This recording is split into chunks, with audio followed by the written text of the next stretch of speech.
नमस्कार सभी पेंशन धारकों का स्वागत करते हैं एक बार फिर से हमारे इस YouTube चैनल पर।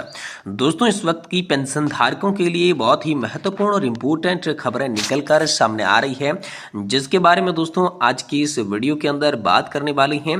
जी हाँ दोस्तों, यहाँ पर पहली बड़ी खबर की बात करें तो दोस्तों पेंशन पर सुप्रीम कोर्ट से आप सभी के लिए बड़ी खबर आई है। मामूली पेंशन पर न्यायाधीश ने चिंता जताते हुए उठाया मुद्दा। तो आखिरकार EPS 95 पेंशन को लेकर सुप्रीम कोर्ट से आखिरकार क्या बड़ी खबर आ रही है, मुख्य न्यायाधीश ने किस प्रकार कम चिंता यहाँ पर जो है कम पेंशन के कारण चिंता उठाई है, कैसे मुद्दा उठाया है, इसके बारे में आज की इस वीडियो के अंदर संपूर्ण रूप से आप सभी को जानकारी दी जाएगी। साथ ही साथ EPS 95 पेंशन हैक को लेकर अगली बड़ी खबर की बात करें तो कर्मचारियों के लिए खुशखबरी है, पेंशन में 12,500 रुपए की होगी बढ़ोतरी। तो आखिरकार पेंशन के अंदर कैसे बढ़ोतरी होने वाली है, 12,500 रुपए की कैसे आप सभी की पेंशन इंक्रीज होगी, इसके बारे में भी दोस्तों आज की इस वीडियो के अंदर साथ ही साथ बात करेंगे। वहीं यूनिफाइड पेंशन स्कीम EPS 95 और कर्मचारी भविष्य निधि संगठन क्यों डर रहे हैं इससे पेंशन भोगी, इसके बारे में बात करेंगे कि आखिरकार यूपीएस EPS 95 पेंशन और साथ ही साथ EPFO से क्यों डर रहे हैं पेंशन भोगी, इसके बारे में बात की जाएगी। साथ ही बात करने वाले हैं क्या सरकार सुनेगी 91 लाख कर्मचारियों की बात, यूपीएस में सुधार को लेकर PM मोदी के समक्ष ये रखी गई है 5 प्रमुख मांगे। तो आखिरकार यूपीएस में बदलाव को लेकर क्या 5 प्रमुख मांगे रखी गई, इसके बारे में 91 लाख कर्मचारियों का क्या जनमत है, इसके बारे में भी दोस्तों आज की इस वीडियो के अंदर बात करेंगे। इसीलिए आप सभी EPS 95 पेंशन धारकों के साथ साथ केंद्रीय और राज्य सरकारी कर्मचारियों से निवेदन करते हैं कि दोस्तों आज की इस वीडियो को आप लास्ट तक देखिएगा। साथ ही अगर हमारे चैनल पर नए हैं तो दोस्तों चैनल को भी सब्सक्राइब जरूर कर दीजिएगा। तो चलिए बिना किसी देरी के आज की इस वीडियो की शुरुआत करते हैं और आप सभी को सभी खबरें जो है सही सटीक और तथ्यों पर आधारित बता देती हैं। जी हाँ दोस्तों, पहली बड़ी खबर की बात करते हैं तो पहली बड़ी खबर आप सभी EPS 95 पेंशन धारकों के लिए पेंशन पर सुप्रीम कोर्ट से आई बड़ी खबर, मामूली पेंशन पर मुख्य न्यायाधीश ने चिंता जताते हुए मुद्दा आप सभी के लिए उठाया है। दोस्तों, सुप्रीम कोर्ट के मुख्य न्यायाधीश DY चंद्रचूड़ द्वारा पेंशन की मामूली जो है राशि पर चिंता जताते हुए EPS 95 पेंशन भोगियों की उम्मीदें बढ़ चुकी है।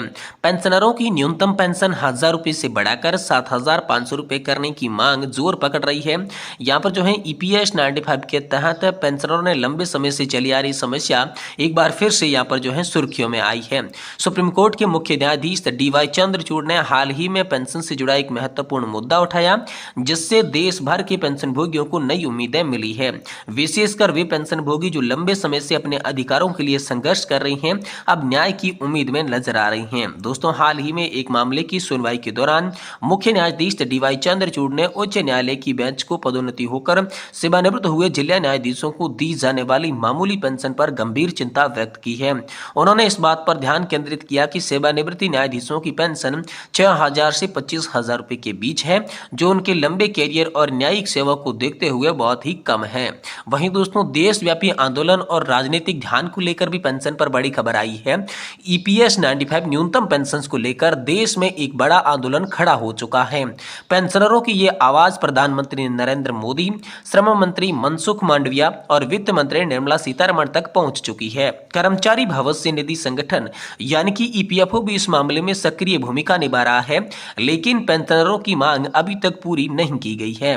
पेंशन भोगियों का कहना है कि वे केवल 7,500 रुपए मासिक पेंशन, महंगाई भत्ता यानी कि DA और साथ ही चिकित्सा सुविधा की मांग कर रही हैं। उनकी इस मांग को न्याय और सामाजिक सुरक्षा के आधार पर उचित ठहराया जा रहा है, इसलिए जल्दी से जल्दी उनकी मांगें मंजूर कर देनी चाहिए। वहीं दोस्तों, अगली बड़ी खबर की बात करें तो EPS 95 हैक को लेकर आप सभी के लिए अगली बड़ी खबर आ रही है। कर्मचारियों के लिए खुशखबरी है, पेंशन में 12,500 रुपए की होगी बढ़ोतरी।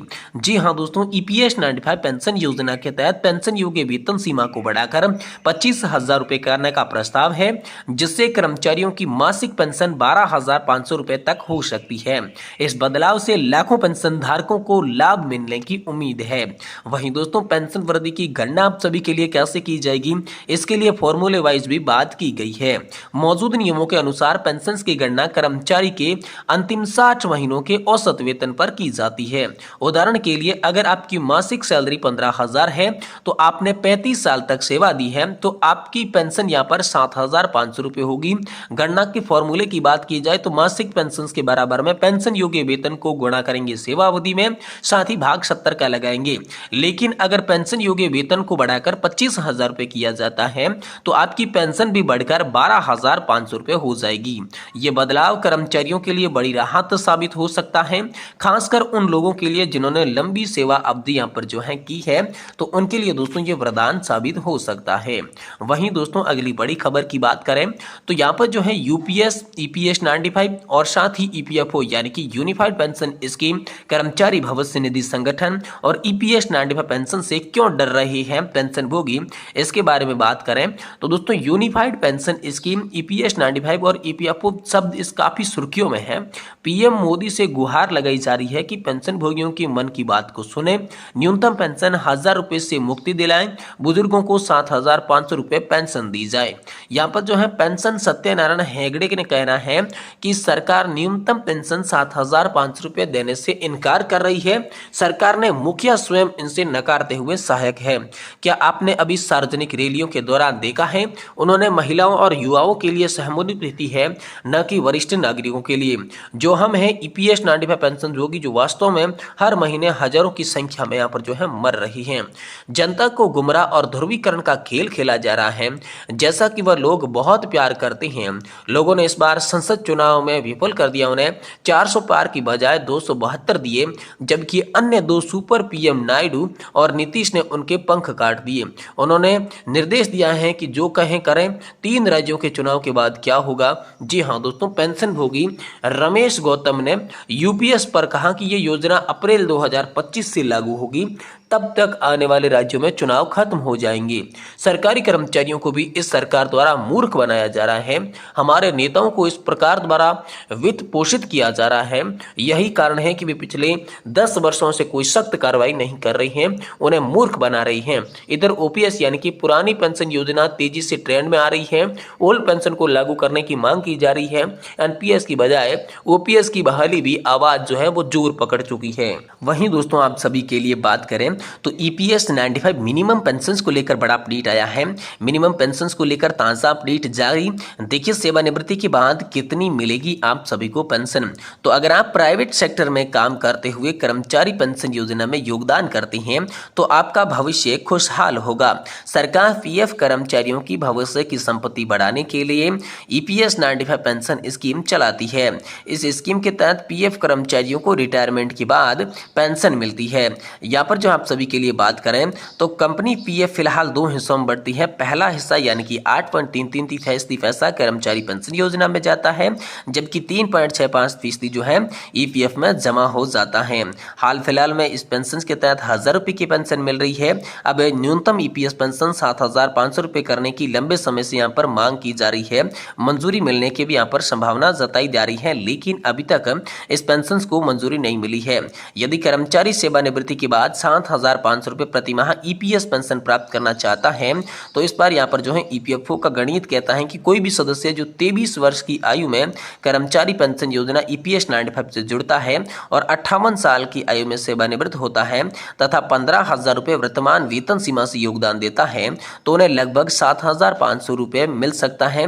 बस शर्त यह है कि 35 वर्ष की सेवा आप सभी की होनी चाहिए, तभी पेंशन 7,500 आप सभी के लिए होगी। ये दोस्तों ईपीएस 95 मिनिमम पेंशन को लेकर आप सभी के लिए बहुत ही बड़ा अपडेट निकल कर सामने आ चुका है।